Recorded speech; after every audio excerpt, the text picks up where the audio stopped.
Manel, gravas tú. A ver si graba.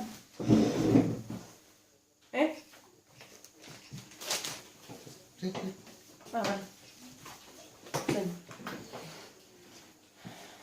Ben, pois, en primeiro lugar, agradecervos que estedes aquí nesta rolda de prensa para avaliar a continuidade da compañía de tranvías que se acorda hoxe en xunta de goberno local, non?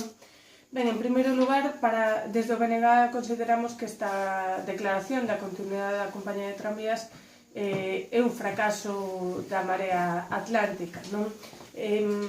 Quixera puntualizalo en dúas cuestións, en dous exemplos.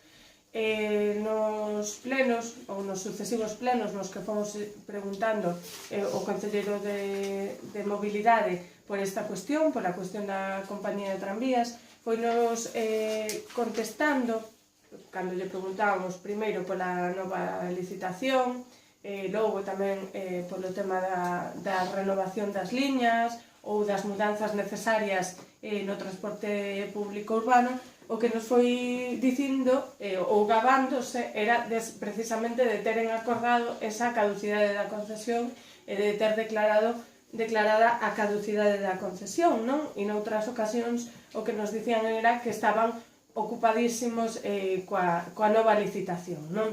Ben, pois, vese que realmente estas contestacións non eran certas, porque realmente non se vai dar a caducidade da concesión nin o remate da concesión coa compañía de tranvías neste mandato. Nos o que entendemos é que o que se fai hoxe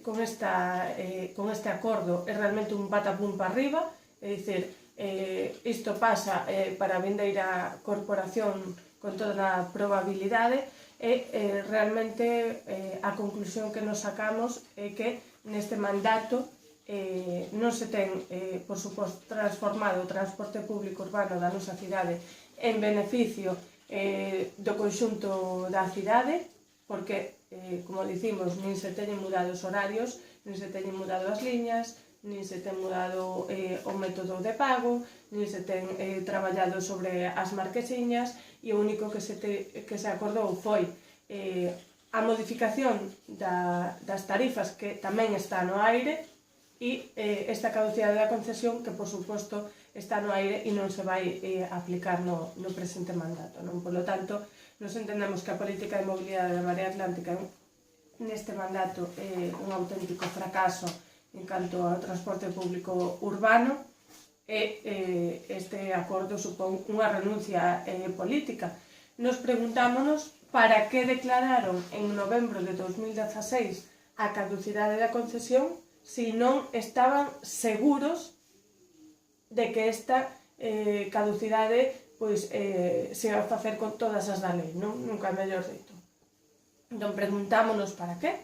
Pois simplemente para conseguir ese titular, foi simplemente para facer que se facía ou para que se fixo, porque realmente non vai ter unha aplicación práctica neste mandato e realmente non se está apostando por esta caducidade da concesión con todo o que isto supón, non? O mellor, nós que somos e fomos moi críticos con esta concesión leonina, se cadra tería sido mellor pois traballar sobre aspectos concretos da mobilidade da nosa cidade para poñer o transporte público ao servizo da xente, non?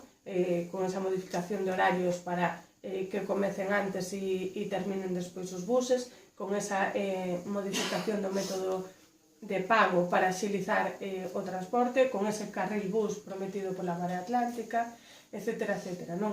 Eso tería sido moitísimo mellor, se podería ter traballado durante todo este mandato, e realmente o que cando lle pedimos que traballasen sobre esas cuestións, o único que nos respondían era que eles conseguiran acordar a caducidade da concesión, que realmente non se está a producir, non? E cando lle preguntábamos por que non se renovaban as liñas e por que non se transformaban as liñas, cousa que eles mesmos prometeron e chegaron a montar esa mesa promotora da modificación das liñas, dicían que estaban ocupados coa licitación, non? Cando tiñan enriba da mesa todo isto que nos traen hoxe a Xunta de Goberno local, non? Por lo tanto, bueno, reiterar que consideramos un fracaso político pues, todas as decisións, non? Que ten tomado a Marea Atlántica en canto ao transporte urbano, non? E unha decepción, por outra parte. Unha decepción porque realmente pois podería ter sido un revulsivo, non? Esta caducidade de concesión e a decisión, non? E que tivesen a valentía e a rebeldía pois de realmente declarar esa caducidade e de crear unha empresa pública que realmente bueno, pois deseñase un verdadeiro transporte público ao servizo da xente e non ao servizo do interese económico dunha empresa privada. Non sei se tedes alguna pregunta máis sobre este asunto ou outro que vai a Xunta de Goberno ou que calquera cuestión. Que se alega por parte do Concello no expediente para esta renovación? O que alega o